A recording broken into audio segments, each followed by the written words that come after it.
नमस्कार, मैं हूं आपके साथ मयंक। तो देखिए, फारस की खाड़ी में और होर्मुज में ईरान ने दिखाया है अबू मेहदी का जलवा। देखिए, अबू मेहदी ईरान की वो मिसाइल है जिसका बहुत ज़बरदस्त तरीके से जो है इस्तेमाल किया गया और जिसका प्रदर्शन किया गया फारस की खाड़ी में और होर्मुज में। हम ये समझने की कोशिश करेंगे आखिर कैसे पिछले 48 घंटे में जो ईरान ने वॉर ड्रिल करी है फारस की खाड़ी में, समंदर में और होर्मुज इलाके में, उसकी वजह से कैसे अमेरिका को पीछे हटना पड़ गया। देखिए, मैंने वीडियो बनाया था, पिछला कल ही वीडियो बनाया था कि कैसे अब्राहम लिंकन जो है वो पीछे हो गया, ईरान के करीब पहुंच गया था, ओमान की खाड़ी में होर्मुज के इलाके की तरफ आगे बढ़ रहा था, लेकिन उसे पीछे हटना पड़ा और वो अब अरब सागर में है। मैंने समझने की कोशिश की आखिर वो क्या वजह थी जिसके कारण अब्राहम लिंकन को और बाकी जो डिस्ट्रॉयर्स हैं अमेरिका के जो ईरान के करीब पहुंच चुके थे उन सबको पीछे हटाना पड़ गया। क्यों अमेरिका ने उन्हें पीछे हटाया? इसकी जो सबसे बड़ी वजह मुझे निकल के आई और मैंने बात की कई एक्सपर्ट से, इसकी सबसे बड़ी वजह थी ईरान की अबू मेहदी मिसाइल। अब ये अबू मेहदी मिसाइल की क्या खास बात है और कैसे इसका जो है ज़बरदस्त प्रदर्शन किया ईरान ने होर्मुज में और फारस की खाड़ी में, वो देखिए। सबसे पहली बात, अबू मेहदी जो मिसाइल है, इस मिसाइल की सबसे खास बात यह है कि ये समंदर के नीचे से फायर हो सकती है। ध्यान से समझिए आप कि आपने मिसाइल्स देखी, सरफेस से फायर हो रही हैं, एयर से फायर हो रही हैं, शिप के ऊपर से फायर हो रही हैं, लेकिन इस मिसाइल की खास बात यह है इसे समंदर के अंदर से यानी पानी के नीचे से फायर किया जा सकता है और ये सटीक निशाने पर जाके गिरेगी। यानी देखिए, खास बात ये कि अगर समंदर के नीचे से जब आप मिसाइल फायर करते हैं तो उसको ट्रेस करना, ट्रैक करना बेहद मुश्किल होता है। ये पता नहीं लगाया जा सकता कि समंदर में किस जगह से मिसाइल जो है वो फायर कर दी जाएगी। ये एक सबसे बड़ी वजह थी जिससे अब्राहम लिंकन को बड़ी चुनौती मिल रही थी। अभी मैंने सिर्फ एक खास बात बताई है इस अबू मेहदी मिसाइल की, आगे की भी बात बताते हैं। पहली बात हो गई, समंदर में पानी के नीचे से फायर हो सकती है।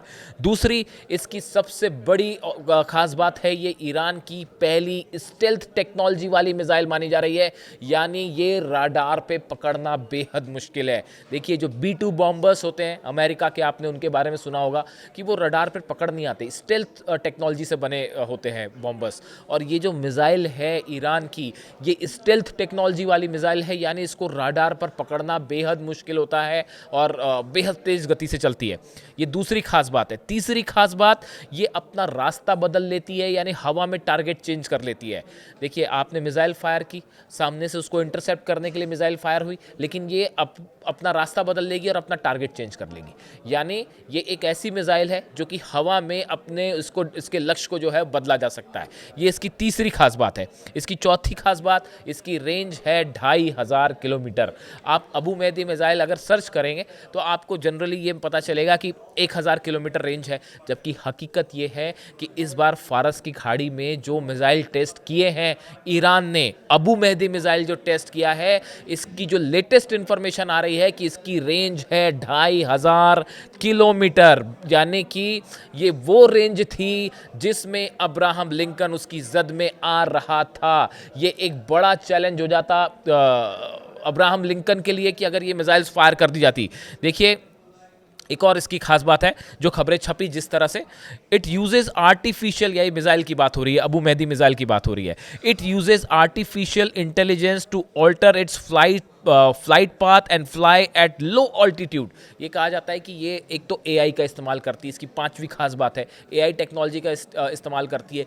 ये बेहद कम ऊंचाई पर उड़ती है। देखिए, जो मिसाइल्स ऊंची ऊंचाई पे काफ़ी ज़्यादा अल्टीट्यूड पे उड़ती है और उसके बाद हमला करती है, उसको इंटरसेप्ट करना आसान होता है, लेकिन जो लो ऑल्टीट्यूड पे उड़ती है, बेहद तेज स्पीड और बहुत ही कम ऊंचाई पर उड़ती है, उसको ट्रेस करके डिस्ट्रॉय करना बेहद मुश्किल होता है। तो ये देखिए, आर्टिफिशियल इंटेलिजेंस हो गया, लो फ्लाई पे उड़ती है, इसकी पांचवी विशेषता। This range allows Iran to threaten vessels far beyond the Persian Gulf. इसकी जो रेंज है 2500 किलोमीटर बताई जा रही है, वो पर्सियन गल्फ गल्फ के अलावा फारिस की खाड़ी के अलावा भी जो दूर तक जहाज़ हैं उनको निशाना बना सकती है। यही वजह है, एक्सपर्ट्स जो बता रहे हैं, जो मैंने रिसर्च की, मैंने कुछ एक्सपर्ट्स से बात की कि भाई अचानक ऐसा क्या हुआ कि जो है तुरंत अमेरिका को अपने जितने वेसल्स हैं वो पीछे खींचने पड़ गए, खासतौर पर अब्राहम लिंकन को पीछे ले जाना पड़ा। देखिए, ये कहा जाता है कई बार कि अमेरिका के पास तो थार्ड है, पेट्रियट है, ऐसे कई तमाम एंटी मिसाइल सिस्टम्स हैं कि ईरान की मिसाइल्स को रोकने के लिए, और कई लगा भी दिए गए और वो चाइना ने उनके सबके नक्शे भी भेज दिए कि कहाँ कहाँ लगे।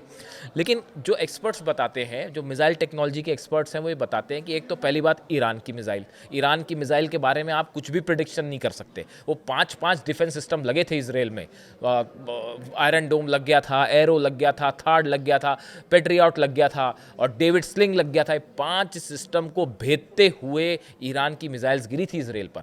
ये बात अमेरिका के डिफेंस एक्सपर्ट्स अच्छी तरह से समझते हैं। कोई गारंटी नहीं है कि ईरान ने अगर अबू मेहदी मिसाइल मार दी समुंदर से तो उसको आपने एक साथ मान लीजिए 40-50 मिसाइल फायर हो जाएं अब्राहम लिंकन पर, तो बचाना मुश्किल हो जाएगा उसके लिए। तो ये जो है, ये बात को ध्यान में रखते हुए अब्राहम लिंकन को पीछे खींचा गया और उसको एक ऐसी पोजीशन पे लाया गया कि वो 2500 किलोमीटर वाली जो रेंज है उससे दूर रहे, ताकि अचानक अगर ईरान ने हमला कर दिया। और देखिए, इसलिए उसको पीछे खींचा। ईरान कहाँ मानने वाला। जो खबरें आई हैं नई, जिसको लेके सेंट्रल कमांड जो है अमेरिका की, उसने आपत्ति भी जताई कि भाई ऐसा मत करिए, वो ये है कि ईरान के जो ड्रोन्स हैं, वो जब अब्राहम लिंकन आया तो पहली बात तो ईरान के जो ड्रोन है वो मंडराने लगे, उनकी फ़ोटो खींचने लगे जहाज़ों की, ऐसी कई फ़ोटो भी बाहर आई और वो आसपास सर्विलांस करने लगे। तो अमेरिकन जो नेवी है वो इस बात से परेशान कि भाई ऊपर ईरान के ड्रोन मंडरा रहे हैं, ऊपर ड्रोन मंडवा रहे हैं, वो सब कामकाजी ड्रोन की सीधा आके गिर जाए, अपने साथ वो पेलोड लेके आए हैं, हथियार लेके आए हैं, वो गिरा दे तो समस्या। तो वो मंडरा रहे थे, तो सेंट्रल कमांड ने कहा कि पहले इसको बंद करिए। उस पर मैंने वीडियो भी बनाया कि आप हमारे ऊपर मंडराइए। जब उन्होंने पीछे खींचा अब्राहम लिंकन को, जब उन्होंने अरब सागर में वापस ले आए, तो उसको भी फॉलो किया ईरान के जो ड्रोन से उन्होंने, यानी उसको बाकायदा छोड़ के आए ओमान की खाड़ी से।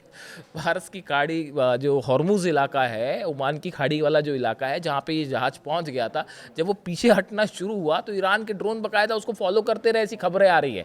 और वो बाकायदा उसको छोड़ के आए कि अरब सागर तक पहुँच गया, उसको फॉलो करते रहे, ऐसी भी खबरें।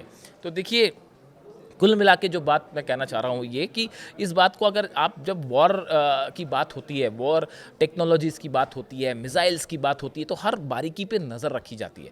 और बताया जा रहा है कि ये अबू मेहदी जो मिसाइल है, एक तो बहुत एक्यूरेट मिसाइल भी मानी जा रही है कि इसका निशाना बड़ा सटीक होता है, और ये जो है 2500 किलोमीटर रेंज और समंदर के नीचे से फायर होने वाली, ये एक बड़ी एडवांसमेंट है जो ईरान ने किया है अपनी मिसाइल्स को लेकर। और बताया जाता है इसकी ये बड़ी वजह रही, ये मिसाइल बड़ी वजह रही कि अमेरिका ने पीछे खींचे जहाज। अब एक छोटी सी हिस्ट्री आप अगर जानना चाहें कि अबू मेहदी मिसाइल का नाम, अबू मेहदी इस मिसाइल का नाम क्यों रखा गया। अबू मेहदी मिसाइल का नाम इराकी कमांडर अबू मेहदी अल मुहंदिस के नाम पर रखा गया है, जो इराक की पॉपुलर मोबिलाइजेशन यूनिट्स के उप प्रमुख थे। इस ईरानी नौसैनिक क्रूज मिसाइल का अनावरण 20 अगस्त 2020 को किया गया था, जब पहली बार ईरान ने बताया था कि हम ये मिसाइल बना रहे हैं, और वो 2020 की बात है। और गौर करने वाली बात, जिससे ये जो इनकी बात हो रही है, अबू मेहदी अल मुहंदिस जिनकी बात हो रही है, अबू मेहदी अल मुहंदिस, इनके नाम पर ही ये मिसाइल रखी गई है। ये इराक के कमांडर थे, और ये जो हैं कासिम सुलेमानी साहब जो थे, जो शहीद हुए इराक में, अमेरिका ने हमला किया था और उस हमले में वो शहीद हुए थे, और उनके साथ ये भी मौजूद थे, और इनकी भी मौत उसी हमले में हुई थी। और जिसके बाद जो है अली खामेनी साहब ने भी जब बयान दिया था, कासिम सुलेमानी साहब की जब शहादत हुई, उसके बाद जो है बयान आया था अली खामेनी साहब का, तो उन्होंने इनका भी जिक्र किया था, अबू मेहदी अल मुहंदिस जो है, इनका भी जिक्र किया था। उन्होंने कहा था ईरानी राष्ट्र महान मेजर जनरल सुलेमानी और उनके साथ शहीद हुए अन्य शहीदों, विशेष रूप से महान अबू मेहदी अल मुहंदिस की स्मृति का सम्मान करेगा, और मैं पूरे देश में 3 देशों के शोक की घोषणा करता हूं। मैं उनके परिवार के प्रति संवेदना और सहानुभूति व्यक्त करता हूं। ये बयान आया था अली खामेनी साहब का जब कासिम सुलेमानी साहब की शहादत हुई उसके बाद, और उनके साथ ये भी मौजूद थे इराक के कमांडर। और इन्हीं के नाम पर ईरान में देखिए जितने मिसाइल्स हैं, ड्रोन्स हैं, अगर आपने कभी देखा हो तो जो कमांडर्स शहीद हुए वो अपने शहीदों का हमेशा सम्मान करता है ईरान, और किसी ना किसी मिसाइल का नाम, किसी ड्रोन का नाम, किसी जेट का नाम उनके ही नाम पर रखे जाते हैं। तो ये जो अबू मेहदी मिसाइल है, बताया जा रहा है कि इराक के जो कमांडर थे, जो हमेशा ईरान के साथ रहे और अमेरिका के खिलाफ हमेशा वो लड़ाई करते रहे, उनके नाम पर, उनके सम्मान के तौर पर ईरान ने इसका नाम रखा था। अब देखिए, जो ऐसी की खबरें हैं पिछले कुछ समय में कि अमेरिका और ईरान के बीच में बातचीत की स्थिति बन रही है, और ये कहा जा रहा है कि आने वाले शुक्रवार को बातचीत हो सकती है इस्तांबुल में। लेकिन अभी इसमें बड़ी सारी चीज़ें हैं जो बीच में हैं, और एक नई खबर आनी शुरू हो गई है जिसको लेकर हम अलग से वीडियो करेंगे कि एक बार फिर इजराइल, ऐसा बताया जा रहा है, कुछ जगह ऐसी चर्चाएं हैं कि अचानक इजराइल में बड़ा मिलिट्री मूवमेंट और एयर फाइटर जेट्स की तैयारी शुरू हो गई है। तो यानी क्या अमेरिका पीछे हुआ और क्या इजराइल के जरिए हमले का प्लान है? इस तरह की भी बातें सामने आ रही हैं। इससे जुड़ा जो भी अपडेट होगा मैं आप अगले वीडियो में आप तक ज़रूर पहुंचाऊंगा। ये वीडियो आपको कैसा लगा कमेंट करके ज़रूर बताइए। Thank you so much.